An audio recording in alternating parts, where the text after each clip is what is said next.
어떤 분이 그 책을 썼는데, 하나님은 오른손만 있는 분이 아니다. 하나님은 장애인이 아니다.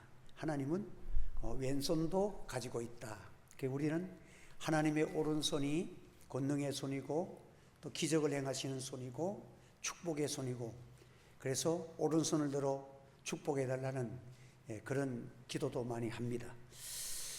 그런데 하나님의 왼손은 사람에게는 나타나지 아니해도 하나님의 왼손은 똑같이 전능한 손이고, 하나님의 왼손은 하나님의 뜻을 완전히 이룰 수 있는 그 손이 같이 작용하고 있다. 그런 재미있는 말을 했어요. 그래서 때로는 인생들이 자기 삶을 살아가면서 참 어려움을 당할 때에 포기하고 싶은 때가 있어요. 이제 그만해야 되겠다. 이제는 이럴 때에, 그럴 때에 하나님께서 이제는 도저히 어떻게 할 줄 모르겠고 이제는 그만해야 되겠다 할 때 마음 포기하려고 하는데 길이 참 열리기도 하고, 또 참 무슨 일이든지 이게 안 될 줄 알았는데 어떤 일들이 또 열려지기도 하고, 하나님께서 내 뜻대로 안 되고 뭔가 인생살이의 미래가 하나님의 손에 있다는 것을 보여주시는 그런 역사들이 우리에게 있다는 거죠. 그래서 오늘 우리는 참 하나님께서 어떤 일을 당하더라도 하나님은 우리를 사랑하시고, 하나님께서는 미래에 대하여 보이지 아니하는 그런 세계를 주장하고 있다는 것을 보여줍니다. 그래서 하나님은 미래는 공개하지를 않으셔. 그래서 내일 일은 아무도 모르게 했어. 그러니까 인생으로 하여금 재미있게 살으라고 하나님 미래를 알려주지를 아니했어요. 여러분들, 사랑하는 사람에게 내가 몇 월 며칠 날 반지를 준비해서 주겠다 다 공개해 놔놓고 갖다 주면 재미가 없잖아. 깜짝 이벤트, 요즘 보니까 젊은 사람들이 깜짝 이벤트로 생각지도 안 했는데 케이크 속에다가 다이아 반지를 탁 엮고 목걸이를 넣어가지고 탁 나오면 그때 와, 생각지도 아니하는 이벤트가 탁 나왔다. 이제 그럴 때 사람들이 감동을 받는 것처럼 하나님께서는요, 우리에게 이벤트를 하기를 좋아하십니다. 그래서 하나님의 왼손은 항상 감추어 두시고, 하나님께서 내가 깨닫지 못하고 내가 알 수 없는 그런 시점에 하나님이 우리에게 은혜를 베푸시는 하나님의 왼손도 있다. 아마 이런 분들은 참 주님의 은혜를 기도와 말씀으로 순종하면서 주님의 은혜를 체험한 사람들이라야 이런 책도 쓸 수가 있는 거예요.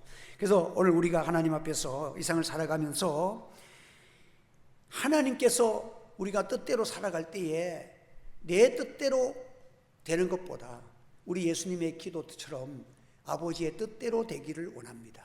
내 뜻은 지금 이 잔을 마시지 않고 지나가는 것이 좋기는 한데, 그러나 내 뜻이 좋은 대로 하고 나면 결과가 크게 좋지를 않으니까, 이게 아버지의 뜻이 아닐 것 같으면 내 뜻 묵살시켜 주시고, 아버지의 뜻이 현재는 내가 괴로워도 아버지의 원대로 되기를 원합니다 라고 주님이 기도를 하셨습니다. 여러분, 오늘도 우리는 참 갑자기 이 세상을 살아가다 보면 잘 나가다 하다가도 물고기가 그물에 걸리기도 하고 새들이 올무에 걸리기도 하는 것처럼, 사람들이 인생 살아다 보면 고난 안 당하는 사람이 어디 있고, 또 생각지도 못했던 어려움을 다 당하기도 하는 거예요. 그래서 우리들이 살아갈 때에 인간은 성경에 보면 지혜가 있어야 된다는 거예요.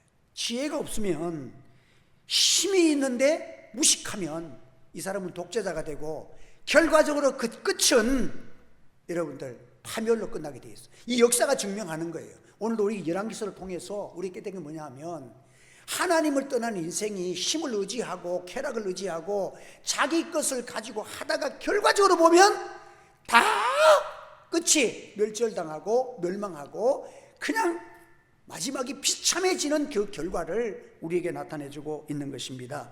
그래서 오늘 우리는 하나님 앞에서 제일 무서운 것이 뭐냐, 하나님을 모르고 무식한 자들이 힘을 가졌으면 이 세상에서도 지혜롭지 못한 사람이, 그래도 이 세상의 부귀와 영화도 그 나쁜 건 아니잖아요. 돈 많이 버세요. 또 축복 많이 받으시기를 바랍니다. 그러나 지혜만큼 받으시기를 바랍니다. 내 지혜는, 이 돈을 쓸 수 있는 지혜는, 이 돈을 감당할 수 있는 한계는 이것밖에 안 되는 사람인데 엄청 많이 받아버리면 그것 때문에 그 사람은요 멸망의 일을 할 수밖에 없어. 자기 지혜보다도 큰 것을 받았기 때문에. 그렇기 때문에 시편 기자처럼 우리 자녀들이 부하게도 하지 마시고 너무 가난하게도 하지 마셔서, 부해가지고 교만해서 하나님 모른다고 넘어질까 걱정이고, 가난해서 또 하나님 영광 가릴까 싶어 가리고. 그러니까 지혜에 맞도록 살아가는 자가 되어야 된다. 그 지혜는 뭐예요? 여호와를 경외하는 것이 지혜의 근본인 줄 믿으시길 바랍니다. 그러니까 돈을 많이 줄수록 예수 잘 믿는 우리 성도들 되시기를 주님의 이름으로 축원합니다. 그러면 하나님이 아무리 많이 줘도 어때? 많이 줘도 교만하지 않고 하나님 말씀을 입각해서 참 이렇게 믿음으로 살아간다면 그 사람에게는 좋은 것을, 이벤트를 많이 줘도, 요셉처럼, 요셉 같은 사람에게는 아무리 많이 주고 국무총리를 올려놔도 교만하지를 않잖아. 그런데 성경의 역사를 보면 잘 나가다가도 자기 그릇에 이만큼인데 더 받고 나면 꼭 넘어지는 경우가 많이 있더라고요. 그래서 참 지혜로운 우리가 되어야 된다는 것입니다. 그래서 사람들이 생을 살아가면서도 우리가 지혜를 가지고 사는 사람들이 또 세상도 잘 살아가잖아요.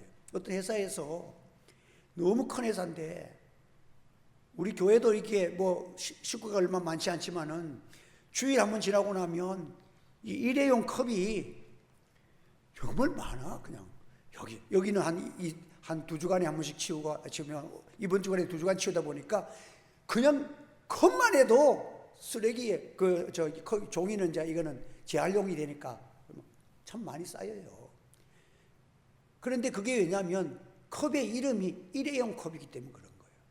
그래서 그 회사에서 어떤 사람이 아이디어를 내기를, 회사에서 컵을 맞췄어. 일회용 컵 이래 적어놨대. 똑같은 컵인데 두 번 쓸 수 있는 일회용 컵이라 해놓으니까 사람들이 두 번을 써야 되는 줄 알고 다 두 번 쓰니까 쓰레기가 반으로 줄어들고 돈도 적게 들더라는 거야. 사람이 그렇게 단순해요. 여러분, 두 번, 세 번 쓸 수도 있는데 일회용 적어놓으면 한 번만 써야 되는 줄 알고 다 갖다 버리는 거야. 저는 컵을 한 두세 번은 써. 내가 커피 마시면 금방 있다가 조금 뭐 다음에 거기다가 뭐 다른 물을 먹든지 차를 마시면 내가 먹던 컵인데 뭐 갖다 놔놓고 나는 하루 종일 일단 마지막에 버려. 나는 컵이 한 개만 있으면 하루 종일 써. 종이컵을 써도. 그렇게 써도 아무 문제가 없는데, 근데 사람들이라는 것이 참 지혜롭지 못하면 그냥 사람들 조루에 이렇게 살면 그렇게 살고, 사람들이 그냥 돈 없으면 못 사는 줄 알면 돈 없으면 죽는 줄 알고 그렇게 살아서는 안 된다는 거예요. 그래서 우리는 하나님 앞에서 세상을 살아갈 때에 지혜를 간구해야 되고, 지혜는 누구를 주느냐? 하나님의 지혜는 하나님을 경외하고 기도하는 자에게 주시는 거예요. 그래서 하나님 어디에서 만납니까?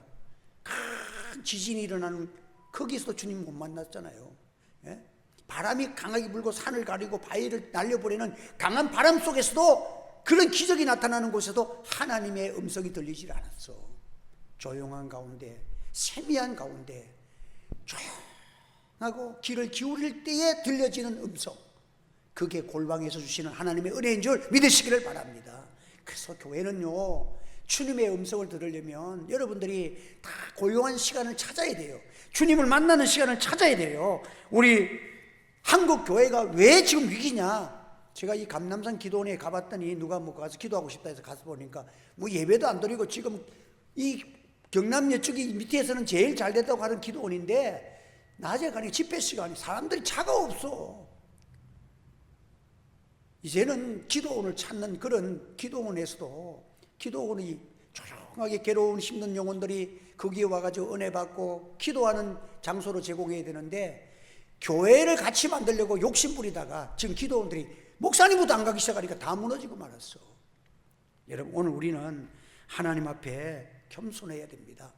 이 역사를 통해서 이렇게 보면, 오늘도 본문에 있는 역사를 보면 참 이 대를 이어가지고 피를 못 속인다듯이 대를 이어서 부모부터 시작해가지고 외할아버지부터 시작해서 또 이렇게 이세벨과 그의 딸 아달랴로 이어지는 참 그 가문이 마지막에 이렇게 비참해지는, 금수저로 태어나가지고 금수저로 살았지만은 마지막에는 흙수저보다 못하고 이세벨은 그냥 떨어져가지고 개들이 피를 핥아 먹고 나중에는 두개골하고 손발밖에는 남는 것이 없도록 다 개가 다 뜯어먹어버리고 비참하게 죽고, 그의 딸 아달랴도 그 못지아니하는 악녀야. 그래서 그 마지막이 그 남쪽 그 유다와 정략 결혼을 했잖아요. 남유다왕하고 결혼을 해가지고 있어서 가지고 그의 아들이 아시아가 왕이 일찍 죽는 바람에 아달랴가 자기 엄마가 참 이 독한 여자예요. 보니까 아이사야의 어머니 아달랴가 그의 아들이 죽은 것을 보고 일어나 왕의 자손을 모두 멸절하였으나, 이렇게 했어요. 예? 여러분, 자기 아들이 죽었어. 그러면 다른 사람 아들이 누구든지 왕손들이 체계를 따져가지고 여기 안 되면 그 차남에 어떤지 이렇게 쭉 해가지고 왕손을 찾아가지고 왕을 세우잖아요. 그런데 자기 아들이 왕으로 있다가 죽고 나니까 왕자들을 다 죽여버렸어. 왕 될 사람, 누가 왕 되려고? 여자가. 자기가 여왕으로서 하려고 왕자란 다 찾아서 멸절시켜버렸다 그랬어. 참, 아들이 죽어서 슬퍼 울고 이렇게 나와야 되는 거 아니에요? 아들이 죽으니까 이 정권을 빼앗기겠다, 이것부터 생각 안 하냐. 자기의 어떤 욕망과 쾌락과 권력을 탐하기 위해서는요, 아들이 죽었는데 일어나서 제일 먼저 한 일이 왕자들을 다 죽여버렸다는 거예요. 그리고는 본인이 그 아달랴가 일어나가지고 자기가 그 나라를 유다를 다스렸다는 거예요. 그런데 그 왕자들 중에서 요아스라는 다윗의 혈통이에요. 딱 다 죽이는 가운데서 그 요아스를 제사장 부인이 데려다가 살려놓습니다. 그리고 그 아달랴라는 여자는 그 할아버지가 바알 제사장, 그 에빠울인가? 이름이 그렇죠? 에빠울인가? 그러니까 바알의 신을 섬기는, 이 기독교 그 구약 이스라엘로 말하면 그 대제사장이라, 그 바알의 대제사장 노릇을 하다가 이자가 시돈 왕을 죽이고 자기가 왕이 돼가지고 왕이 됐다가 이렇게 왕위를 물려준 사람이에요. 그러니까 지금 할아버지도 바알을 섬기면서 권력을 탐했어. 그리고 이세벨이 시집을 북쪽 이스라엘 가가지고는 아합을 꼬아가 이렇게 설득시켜가지고 나라를 완전히 바알 국가로 만들잖아요. 바알 국가를 만들어 버렸어. 그리고 나고 그의 딸을 남유다 쪽에 시집을 보냈는데 이게 아달랴야. 아달랴가 또 왕을 또 사뜨하게 꼬여가지고 바알 신전을 막 곳곳에 세우고 예루살렘에 하나님 앞에 섬겼던 성전 기구들을 다 갖다가 바알 제사장 있는 데 갖다가 다 거기서 사용하도록 그렇게 만들어놨어. 여러분, 이 여자가 아달랴야. 그러니까 예루살렘 성전은 하나님 앞에 섬겼던 성전 기구들, 좋은 것들이 다 바알 제도로 가고 텅텅 비어 있는 거야. 그러니까 사람들이 거의 이제는 예루살렘 성전을 찾지 않고 있으니까, 그리고 거기에는 자기가 다 가지고 나니까 갈 필요가 없지. 그래서 이 요아스라는 왕자를 그 성전 안에서 숨겨두고 길렀다는 거예요. 그러니까 잘 안 오니까. 그러면 성전이 폐허가 됐는데 성전을 찾아오는 사람들은 어떤 사람들이 옵니까? 신앙 좋은 사람만 오는 거야. 눈물을 흘리고 우리 하나님의 성전이 어떻게 이렇게 무너졌느냐, 참 하나님 앞에서 애통하는 마음과 성전을 사랑하는 사람들이 예루살렘을 찾지, 아무도 그 성전을 찾지를 않는 거예요.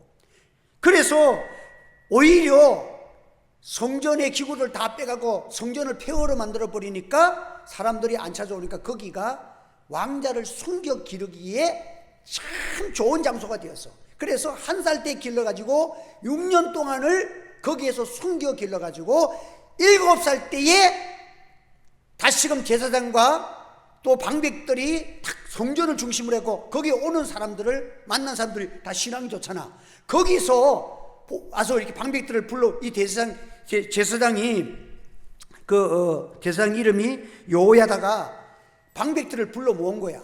다 불러 모아가지고 탁 있으면서 나중에 아이를 하나 딱 데려오는데 왕관을 딱 씌워가지고 딱 나오는데 요아스라는 왕자한테 오는데 이게 다윗의 혈통이 유일한 혈통을 데리고 오는 거야. 그때에 이제 박빙들과 모든 사람들이 그 성전을 찾아왔던 사람들은 다 눈물과 자기가 히브리 민족으로 하나님을 섬기는 이 나라가 참 이 바알의 나라가 돼버리고 왕들로부터 해서 이 사특한 이방 나라의 여인이 그 왕후가 돼가지고 나라를 이렇게 만들어버린 거기에 대하여 원통함과 분함과 선민으로서의 자존심과 이런 것이 억울함이 눈물이 있는 사람들이 예루살렘 성전으로 모인 거야. 거기에서 이 여호야다 이 제사장이 왕관을 씌우며 율법책을 주고 기름을 부어서 왕으로 사오매 무리가 박수하며 왕의 만세를 부르니라. 여러분 여기에서 왕을 추대하는 추대식이 거기에 벌어진 거예요. 그러니까 이세벨이 얼마나 크게 말을 질렀던지 저쪽에 있는 이 아달랴의 여자에게까지 소리가 들려서 그래 이게 뭐야 하고 거기 찾아온 거야. 찾아왔더니 무슨 꼬마 하나를 보니까 왕자가 하나 살아있는데 그 왕관을 씌우고 왕만세를 막 부르고 있고 그냥 그 사람들이 사기가 충천하고 눈이 반짝반짝 거리면서 다시금 이 나라는 우리가 다윗의 왕국을 하나님이 언약했던 율법책을 그에게 주면서 언약의 다윗의 언약대로 하나님의 나라를 건설해야 되고 여호와의 민족을 회복해야 된다고 그들이 만세를 부르면서 신앙과 함께 들고 일어난 거예요. 여러분 오늘 여기에서 하나님의 역사는 이런 거예요. 나라를 살리고 여러분들 하나님의 뜻을 이루는 데는요 큰 데서 일어나질 않아요. 폐허가 된 그 성전에 눈물을 가지고 모이는 사람들이 결국은 하나님의 일을 만들어지는지를 믿으시기를 바랍니다. 하나님의 역사는 신앙과 함께 일으키고 기도와 함께 일으키지 사람들이 많고 적음에 있지 않다고 성경에 분명히 말씀을 했어요. 정말 애통하는 마음으로 하나님 앞에 그들이 어떻게 할 거냐 할 때 7살밖에 안 되는 왕의 머리를 하고 그래서 이 요야다가 왕이 이 제사장이 그 왕을 보필해 갖고 근데 이 요아스가 요야다가 있는 동안에는 나라가 종교개혁을 일으키고 다음 주일에 이제 하지만은 나라가 잘 돼. 하나님이 축복하지 않을 수가 없어. 잘 될 수밖에 없는 거야. 그러니까 이 어린 요아스지만 이제는 요야다 제사장의 말대로 하나님 말씀대로 그냥 그대로 그냥 바알 신상 다 무너뜨리고 종교개혁을 일으키니까 하나님이 7살이 통치를 해도 여러분들 하나님의 나라를 잘되게 하시는 줄 믿으시기를 바랍니다. 그래서 이 역사가 여기에 이런 이 아달랴의 여인이 나라를 망쳐놓은 나라를 다시 한번 종교개혁을 통해서 나라를 일으키는 역사가 여기에서 일어났다는 것입니다. 그래서 이 아달랴는 이세벨 어머니를 쏙 빼닮고 여러분들 어떻게든지 자기 남편 요람을 꼬드겨가지고 남왕국을 바알 숭배하는 나라로 전환시키려고 그렇게 애를 써. 저거 그러니까 외할아버지가 사실은 그 바알을 숨기는 무당이야, 무당. 그것은 제사장이 아니라 무당이야, 무당. 무당이 왕이 된 거야. 그러니까 그 무당 집안의 자녀가 그 아버지의 나라를, 무당 나라를 만들려고 바알을 이렇게 나라에게 확산을 시키는 일을 했다는 거예요. 외할아버지 엣바알과 또 그 다음에 그 딸 이세벨과 그의 딸 아달랴 이어지는 그런 바알 우상 집안에서 이스라엘 나라를 다스리면서 나라를 이렇게 그 이방신을 섬기는 나라를 만들어 버렸다는 것을 이게 성경에서 나타나고 있습니다. 그래서 오늘 우리는 이 하나님의 성전에서 6년 동안 몰래 키웠던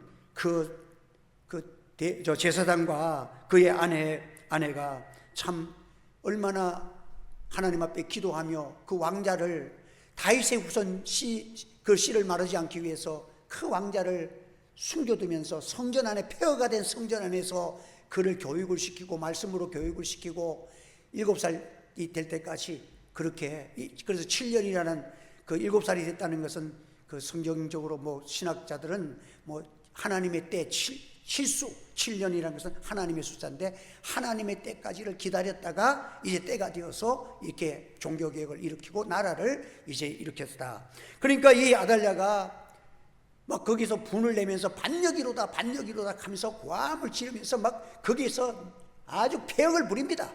그랬더니 대제사장이 전부 그 사람들을 성문 밖으로 쫓아내라는 거예요.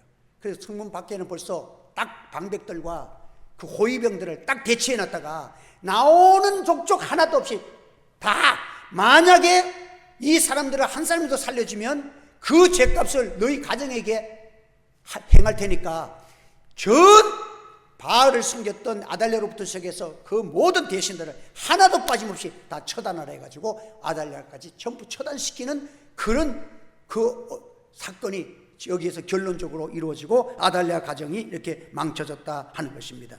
여러분들, 오늘 우리는 이것을 보면서 이 이세벨의 가문의 가정에 얼마나 탐욕스러운 거예요.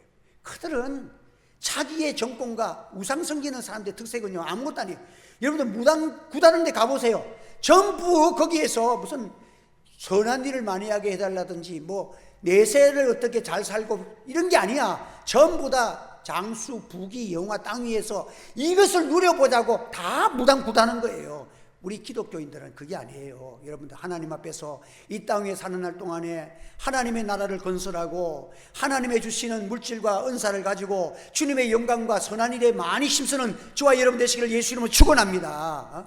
욕심 가지고 살아가면 여러분들 뭐가 되겠어요? 오늘 우리들이 하나님 앞에서, 기독교인들은 하늘나라가 있고 천국이 있는 삶을 살아가야 여기에 하나님의 기쁨이 있고 축복이 있는 것입니다. 그래서 이 욕심, 탐욕, 권력욕이라는 것은요, 모든 욕심, 탐심 중에서 최고봉이야. 권력을 지면은 돈도 따라오지요, 쾌락도 따라오지요, 모든 권세도 따라오니까 권력을 지려고 이 사람들이 권력만 지면은 자기는 이 세상에서 내 마음대로 할 수 있다고, 나는 쾌락을 누릴 수 있다고, 그 기쁨 속에는요 자기 만족이고 자기 쾌락이에요. 예? 그런 얘기가 있잖아요. 경기도 그 평택 지방에 내려오는 그런 이야기인데, 어떤 가난한 농부가 밭을 가다가 큰 항아리를 하나 발견한 거예요. 그래가지고는 이거 항아리 좀 이게 호미도 넣고 뭐 낫도 넣고 이거 농기구를 쓰는데 쓰면 좋겠다 싶어서 그걸 안 깨지 않도록 잘 이렇게 튼튼한 항아리 하나를, 못생겼지만은 하나를 갖다가 집에 갖다 놓고 거기에다가 낫을 넣고 호미를 넣었어. 그런데 낫을 넣었다가 낫을 쓰려고 하나 딱 빼니까, 낫을 하나 빼니까 또 낫이 거기 또 있어. 호미를 딱 빼니까 호미가 또 나오는 거야. 또 빼면 또 나와, 또 빼면 또 나와. 그게 신기한 거야. 그래가지고 이게 참, 이 항아리가 무슨 항아리겠는데 싶어서 돈을 넣어봤대. 돈을 예를 들어서 100칸을 넣어봤는데 100칸을 빼니까 또 100칸이 또 들어있어. 또 빼니까 또 나와. 그러니까 어찌 되겠어요? 부자가 된 거야. 그러니까 그 밭을 판 사람이 배가 아프잖아. 소문이 났어. 야, 저 가난한 농부가 항아리 속에서 뭐가 나오는데 마술 항아리가 하나 들어가 있어가지고 그 부자가 됐다는 거야. 그러니까 이제 땅을 판 사람이, 자, 그 항아리는 내가 팔지 않았으니까 이 땅은 우리 조상 때부터 내려온 땅이기 때문에 그 항아리는 우리 조상부터 우리 가문의 것이기 때문에 항아리 내놔라 그런 거예요. 무슨 얘기하냐? 우리가 밭을 살 때 항아리에 그 돌멩이고 뭐고 그 있는 거 다 사는 거지. 그 항아리만 당신 그게 어디냐? 그래서 시비가 붙어져 갖고 그래 사또한테 갔어. 사또가 가만히 들어오니까 탐나거든. 그래서 이거는 말도 안 되는 소리 하지 마라. 이런 귀한 것은 나라 거니까 내 것이라고 자기가 가져갔어. 그리고는 집에 오니까 100세가 된 아버지가 있는데 아버지가 있어서 아버지 이게 복덩어리 이 복덩어리 그 항아리입니다. 여기에서 앞으로 막 밥을 넣으면 밥이 나오고 또 밥 나오고 뭐 이게 계속 돈이 나면 돈 나오고 굉장한 복덩어리가 가니까 그래 가만히 있다가 아들이 잠깐 나간 사이에 뭐가 들어있는가 싶어서 아무것도 없는데 이리 보다가 그냥 항아리 속으로 빠져버렸어. 그래갖고 나 살려라 그러니까 쫓아와가지고 할아버지를 빼내니까 또 할아버지가 또 있어. 또 빼니까 또 있어. 또 빼니까 또 있어.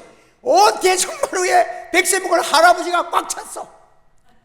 그래가지고는 에라이 이러다가 우리 집안 망하겠다고 항아리를 또 깨뜨렸다는 거야.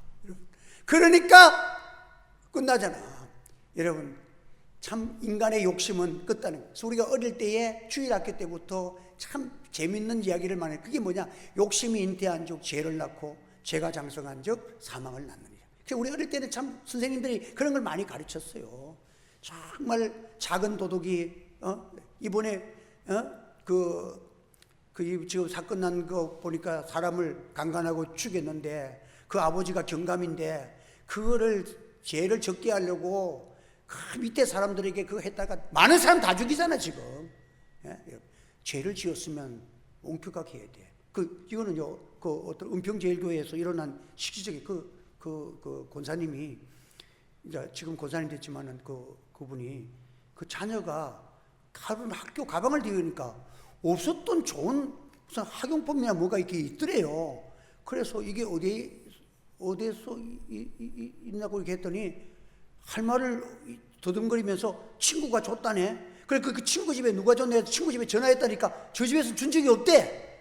그래가지고 야단을 치니까 문방구에 가가지고 슬쩍 했대. 그래서 문방구는요 원래 두 사람이 있어야 된대요. 물건 집는 거 보는 사람이 있어야 되고 동계 사는 사람이 있어야 되는데 아이들이 얼마나 빠른지.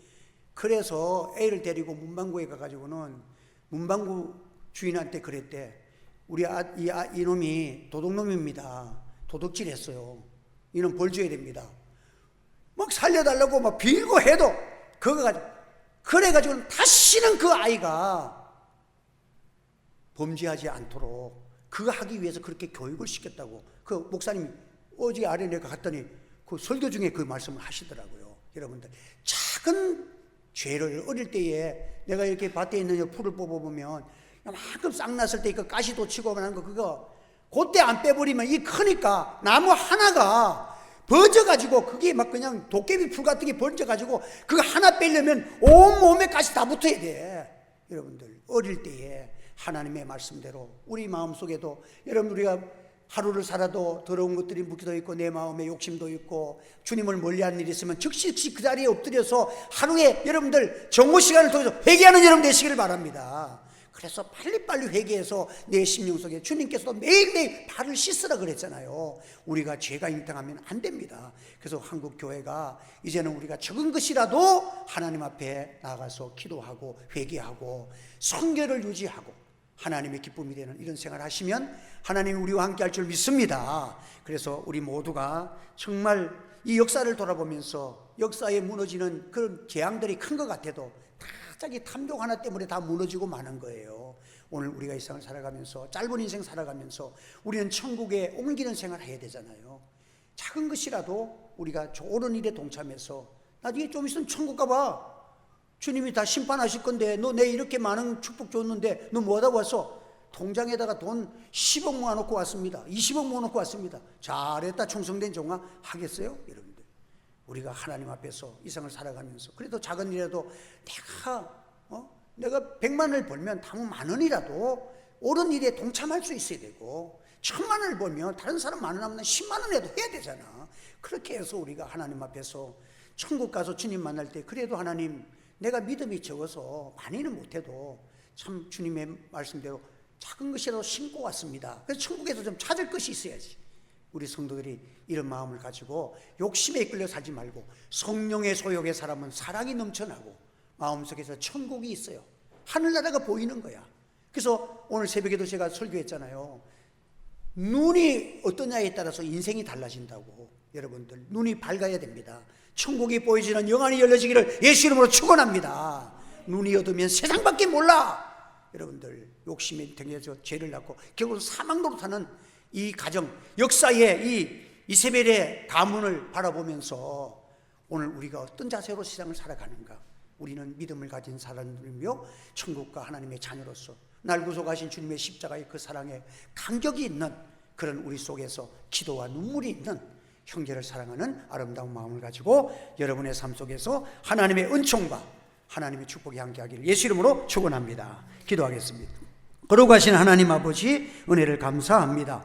오늘도 저들이 잘하는 말씀을, 역사를, 교훈을 통해서 우리들이 또 자신을 돌아보고요, 오늘날 우리 한국교회가 정말 하나님 앞에서 참 세상 것을 자랑하고 건물을 자랑하고 숫자를 자랑하는 것이 아니라 하나님의 나라와 그의 영광 위에서 주의 이름을 손상시키지 아니하고 작으나 크나 우리가 하나님의 이름과 또 어디에 가든지 그리스도의 향기를 나타내고 주의 복음을 선포할 수 있도록 우리를 붙들어 주시고 성령으로 충만케 하여 주시옵소서. 예수님의 이름으로 기도하옵나이다. 아멘.